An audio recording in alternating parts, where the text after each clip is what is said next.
What's up everybody, I am back with a pimple and we're here for another video.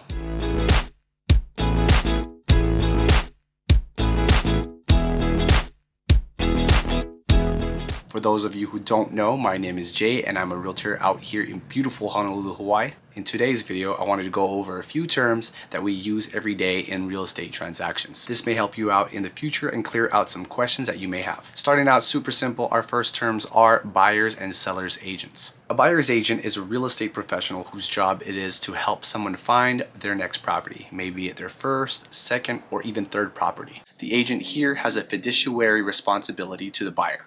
They represent the interests of the buyer by negotiating on their behalf to get the best price and put them in the best scenario to get their offer accepted. I'm going to make him an offer he can't refuse.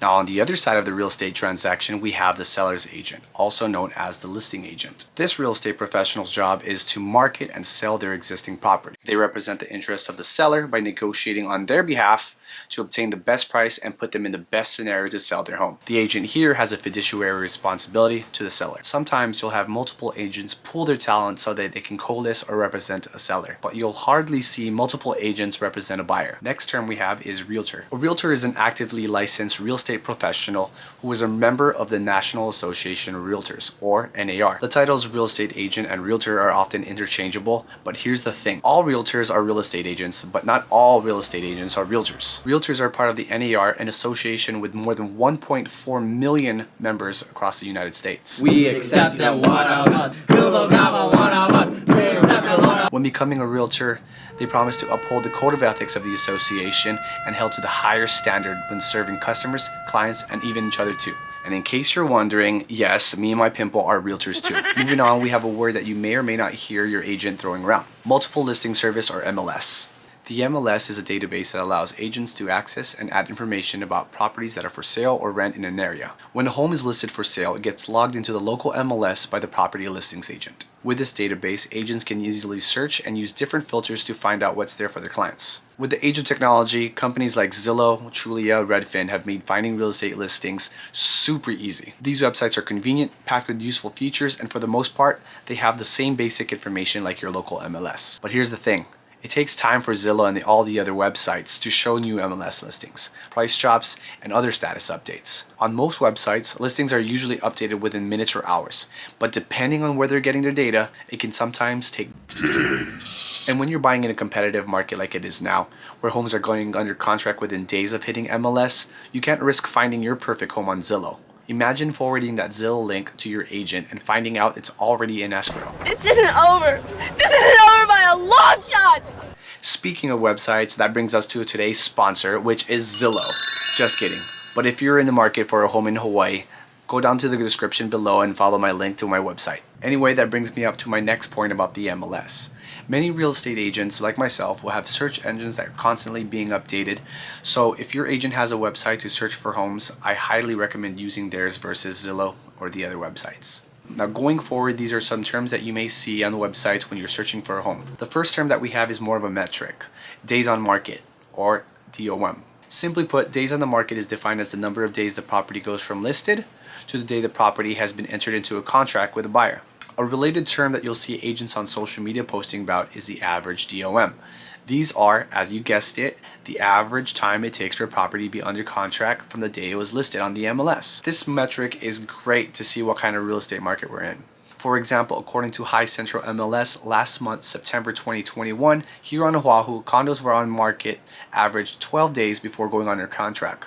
And what's crazier, single family homes were on average days on market were 10. These numbers are not surprising given the market that we're in. However, in more simpler times, using this metric can show you whether or not we're in a seller's market or a buyer's market. A seller's market is when days on market is low. Alternatively, a buyer's market is when days on market is high. Another factor that can influence the days on market is the seasons. Although in Hawaii we only have 2 seasons, humid and sunny, and rainy and sunny. In other markets across the country, this is because people are less inclined to go through the whole buying process in the colder months. Imagine moving things in a blizzard. Moving on, we have land tenure, fee simple, and leasehold. Now this term refers to the form of ownership you have on a property. On these websites, you may have overlooked these words before, but never again. Optimally, when you're purchasing a property, you want to make sure that it's fee simple. When it's fee simple, you are buying a condo or home. You are also getting ownership of the land underneath. In a condo, that means you're buying fractional interest in the common areas of building, including the land. On the other hand, we have a leasehold. You may own the condo or building, but hold on. You don't own the land. In this type of land tenure, someone else owns the land, and you have to pay a monthly lease rent to the owner on top of your mortgage. That's crazy, right? How dare you?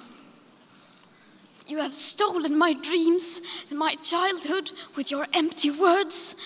Very rarely there is an option for owners of a leasehold to buy back or extend at the end of their leasehold term. These types of properties are usually owned by investors looking to rent out their units. Oftentimes I get clients who are looking at homes and they're like sending me a link to a property and they're saying, Jake, look at this price, it's too good to be true.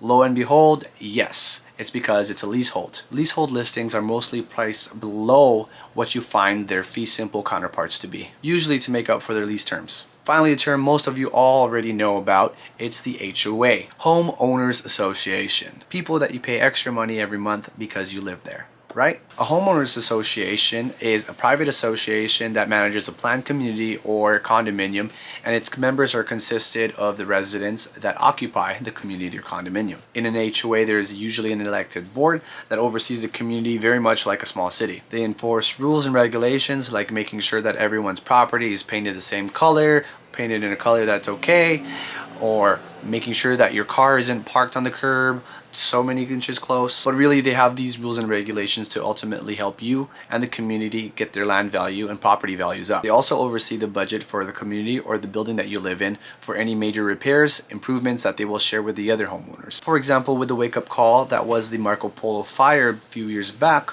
many buildings in Hawaii needed to raise their HOA fees or institute special assessments for their owners.